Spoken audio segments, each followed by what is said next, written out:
E aí, pessoal, beleza?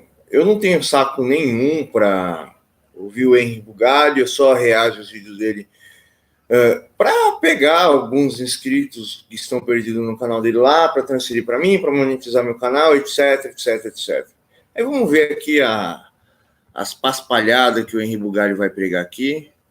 Vamos começar aqui com o Danilo Gentili. Com certeza uma das notícias de vai hoje ser preso. É que o comediante Danilo Gentili foi condenado a 6 meses de prisão de semiaberto por causa de ofensas que ele fez contra a mãe do Rosário. São casos antigos já teve alguns desdobramentos, mas agora essa é uma decisão da prisão dele em regime semiaberto de 6 meses e 28 dias de detenção. Ele pode recorrer em liberdade. O que eu quero falar hoje, porque tem um outro caso também envolvendo liberdade de expressão, censura, que é o caso do Julian Assange, que foi preso hoje em Londres. Ele estava na embaixada do Equador, ele havia pedido asilo político na embaixada, mas como houve uma parte do governo lá, o presidente do Equador resolveu entregar o Assange para as autoridades do Reino Unido para que ele possa ser eventualmente extraditado para os Estados Unidos para ser condenado lá por violação de documentos secretos do governo que ele publicou no site dele, Wikileaks. Então, a questão que eu quero abordar com vocês aqui é uma questão complexa, para a qual não há nenhum consenso, na verdade, é uma questão que é debatida há muito tempo, na verdade, e que envolve liberdade de expressão e censura, e autocensura também. Primeiro fato, gente, todos os países do mundo têm algum tipo de restrição à liberdade de expressão. Todos os países. Mesmo nos Estados Unidos. Mesmo país no qual você tem a lei mais flexível e menos restritiva para questões envolvendo censura.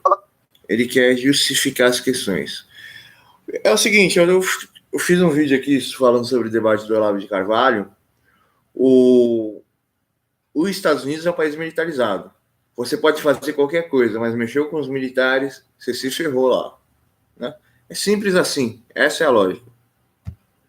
Também há regras envolvendo pornografia, por exemplo, que não é permitido. De tempos em tempos, algumas personalidades são punidas, assim. Como você vê o caso agora do Alex Jones, que está sendo processado por difamação por ter destruído a vida das famílias de pessoas que perderam seus filhos durante a escola de Parkland. Então, assim, mesmo nos Estados Unidos, você tem casos históricos, por exemplo, do Henry Miller, escritor lá também, que foi proibido a obra dele lá por pornografia, dizia que a obra dele era pornográfica. Então, tem vários casos históricos nos Estados Unidos de artistas, de escritores, de comediantes que são punidos por difamação ou por alguns casos que envolveriam moral, né? Então, qual é o debate aqui? Porque a defesa do Danilo Gentili alega que ele estaria usando a liberdade de expressão dele. Que ele estaria fazendo humor, mesmo humor grotesco, mesmo humor sem graça, mesmo humor escroto. Os Estados Unidos é um país conservador, em primeiro lugar, né? Mas quando ele diz pornografia, fica uma coisa tão ambígua. Será que é os caras que ficam vendo pedofilia em Bulgária?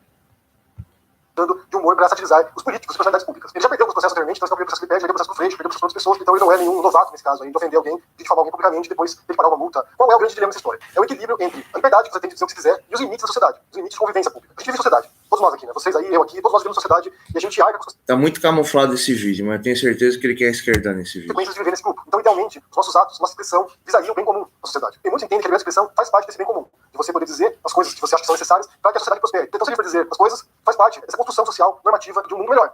Só que nem todo mundo utiliza a liberdade de expressão para poder melhorar o mundo. Muitos usam para ofender demais, muitos usam para agredir demais, ou para incitar o ódio contra grupos. A gente sabe. Mas aí ferrou o Danilo Gentili, ele usou a liberdade de expressão exatamente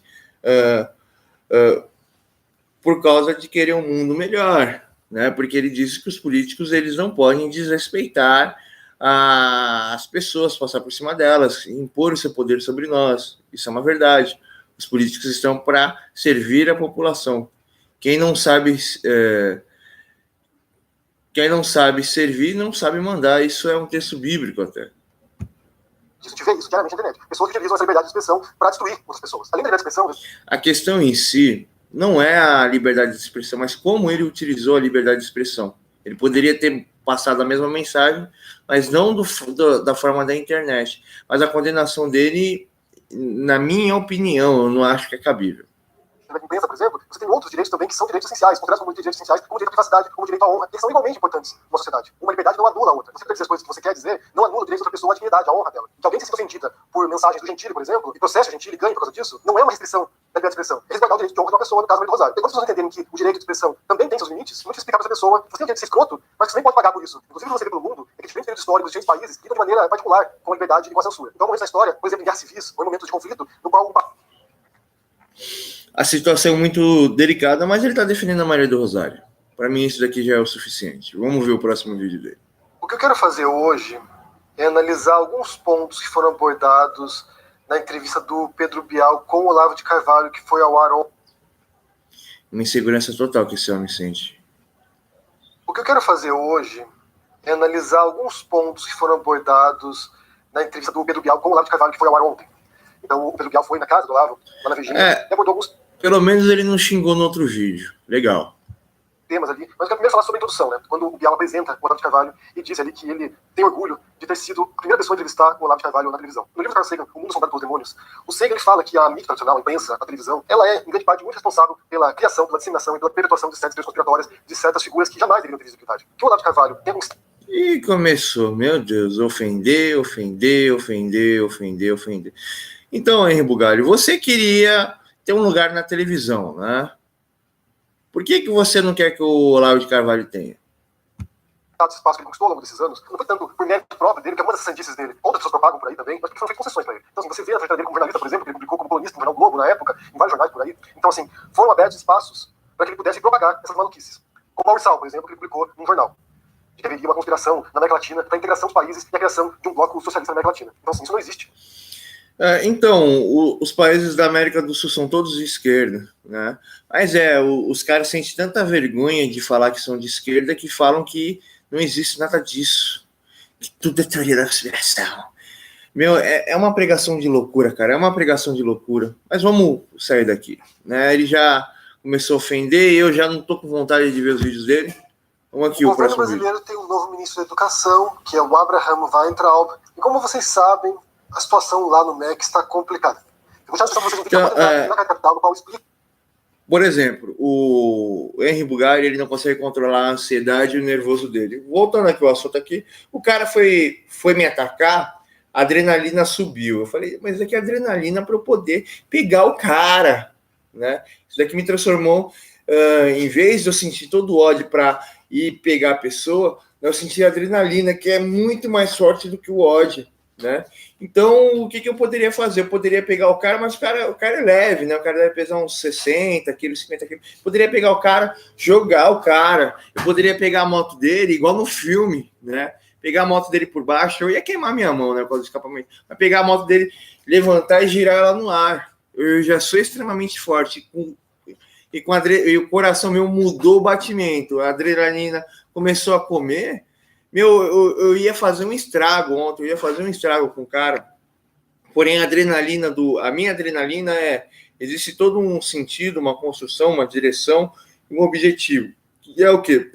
Eu direciono toda a minha raiva e meu ódio de todas as pessoas, da sociedade, da existência, da minha situação tal. Eu direciono todo esse ódio para eu conseguir manter esse ódio e faço musculação e treino, né, para que, tipo, qualquer coisa que me ameace, né, porque a primeira questão eu vivo em uma sociedade que não se baseia nos meus princípios, eu vivo numa sociedade de iníquos, eu vivo numa sociedade de não-judeus, eu vivo numa sociedade onde que cada indivíduo tem uma verdade, e ele é aquela verdade, e como a verdade fica, né, em relação a outras verdades, ele vai ter uma reação, exatamente como o cara reagiu. Então, eu treino dia e noite para ser uma máquina de extermínio. Eu preciso estar preparado para matar o número necessário de pessoas para sobreviver, porque eu não confio nessa sociedade imoral de iníquos, né? Eu acredito que todos os iníquos são indivíduos interesseiros, né? Eles só julgam pelos seus interesses. São animais. Né? Mas eu não quero falar dessa forma, né? Igual os caras que estão me perseguindo, todos eles são animais. E aí, eu tenho esse treinamento. Porém, o Henri Bugalho é diferente. O medo que ele sente, vamos pegar aqui a voz dele aqui natural. O medo que ele sente e tal, é porque ele está vendo que ele está forçando e criando uma situação, ele está criando um enfrentamento com o público, ele está criando uma mentira, ele está criando fake news, isso, aquilo, e aí a adrenalina sobe. E essa adrenalina se torna um vício. E esse vício, esse mecanismo de recompensa, ele precisa estar sempre mentindo sobre o seu adversário. E existe toda uma estrutura. Porém, é o seguinte, a partir do momento que ele está nesse jogo, ele está totalmente perdido, né? Ele está alimentando e ele tem um direcionamento a esse alimento emocional. Mas eu não vou conseguir especificar agora, mas vamos ver a voz dele aqui agora. O que se desenrolou nesses últimos meses com o Vélez, o que ocorreu lá dentro, qual é a... Você viu a diferença de voz desse vídeo aqui do Vélez, que tá com um pouco de medo, pro Olavo de Carvalho. Olavo de Carvalho, o terror tava a 1000 graus, né?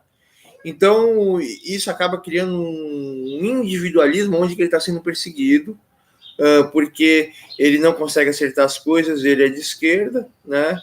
porque ele acredita que a esquerda luta pelos mais fracos, ele se identifica como alguém que precisa estar na esquerda, e que existe o grande mal que é de direita, e que esse grande mal está sendo atacado no comentário. O Olavo está no comentário, o Olavo está no dislike, o Olavo está, como fala, em todos os canais de YouTube que não concordam com ele, o Olavo está em todos os lugares. Então ele precisa, como fala, dizer que esse Olavo está existindo, que esse Olavo está gritando dentro dele, que esse Olavo está atacando ele, que esse Olavo está destruindo ele, e que ele precisa mostrar que o Olavo está errado, porém, ele sabe que ele precisa inventar coisas que não estão visíveis, e fica todo esse ciclo de destruição emocional dentro dele, toda essa adrenalina que ele sente. Vocês estão duvidando disso? Deixa eu mostrar para vocês. Ó, essa daqui é a voz dele normal, ó. Briga que está ocorrendo, então confiram. Se inscrevam também no canal da Carta Capital para acompanhar outros vídeos lá com outras pessoas também. Essa voz dele, ele é uma pessoa que está morrendo de medo, né? Mas ó o terror aqui no outro vídeo dele.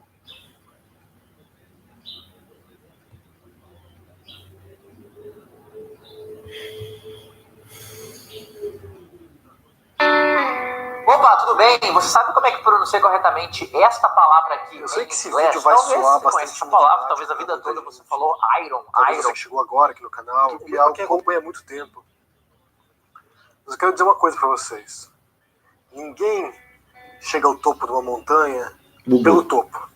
Você tem que ir pela base. Tem que ir aos poucos, subindo gradualmente, para quem sabe o momento de chegar lá em cima. Então, o que a gente está fazendo aqui no canal, as coisas que eu tenho dito aqui, tenho feito, os temas que tenho abordado. Bugou. Pedro Bial com o Olavo de Carvalho, que foi ao ar ontem. Então, o Pedro Bial foi na casa do Olavo, lá na Virgínia, e abordou alguns temas ali. Mas eu quero primeiro falar sobre a introdução, né? Quando o Bial apresenta o Olavo de Carvalho e diz ali que ele tem orgulho de ter sido... Ele quer dar uma risada, existe o medo controlando ele. Mas vamos ver aqui o ministro, se ele tem alguma coisa para dizer do ministro. Em outros vídeos futuros meus. Porque agora eu sou colunista lá, então terá material novo toda semana. O que acontece é que esse ministro novo ali, em vez de representar uma mudança de perspectiva, de ideologia lá dentro, né, porque na verdade a questão é totalmente ideológica, ele é um olavista. O Olavo vai estar obrigando. Não adianta, ele só vem ofender. Então, você queria o quê? Você queria que Karl Marx fosse ressuscitado e tomasse todas as posições da sociedade para ver perfeição? Jamais aconteceria. Cada um teria um ponto de vista em relação à vida, todos seriam uma assinatura socialista, mas a conclusão final seria um caos social gigantesco. Não falei para vocês, pessoal. O Igor Saulo está aí. E aí, Igor, tudo bem? Não é ódio, ele é viciado pelo medo, pelo pânico. Tudo bem, Ferreira?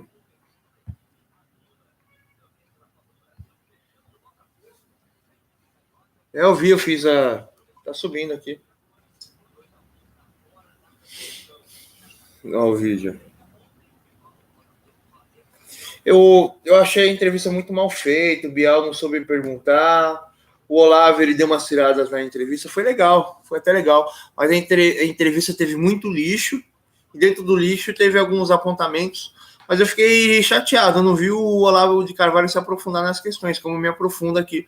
Mas tá até discussão aqui com a minha mãe, que, então, você vai contar o ponto, você entra em 20 pontos dentro do ponto, aí você esquece do ponto inicial, aí você vai criar outro ponto, você lembra do outro ponto, então o vídeo é uma salada, meu, aí o pessoal começa a falar que você é louco, o pessoal já é burro, o pessoal já é ignorante, já é tudo sodomizado mentalmente, fica dia e noite na demência e querendo ser um animal para tirar vantagem, e aí o cara é desequilibrado, diz que você é desequilibrado porque ele se sente desequilibrado pelo seu vídeo, e, pô, você não vai para frente, um dos motivos que você não vai para frente por causa disso no canal. Não, mas essa é a minha assinatura. Ligar para você, Ferreira. Meu WhatsApp tá, como fala, tá aqui, ó. O meu WhatsApp aqui. Não vou nem ficar apertando, porque para não ligar o celular. Ó. O meu WhatsApp aqui. Não, hein? Então, falou aí para vocês. Se quiser, você fala aí pelo YouTube, você deixa o questionamento, a gente troca ideia. Ou a gente faz uma live privada. Ele tá assistindo aqui a gente, ele vai ficar com raiva de você querer menosprezar o Ferreira. O Ferreira é até legal, mas é complicado, né? O Baleia, ele fica obsessivamente perseguindo todo mundo, né? Em sei o nível de perseguição que ele tem. Você não chegou a fazer parte do meu grupo no WhatsApp, mas o cara tinha 40 contas falsas dentro do grupo. E todo dia ele começou a xingar eu banindo. Até como fala? Até que eu matei o grupo. O cara tava com milhares de contas dentro do grupo. É complicado. Depois a gente conversa, Ferreira. Falou aí, Gustavo.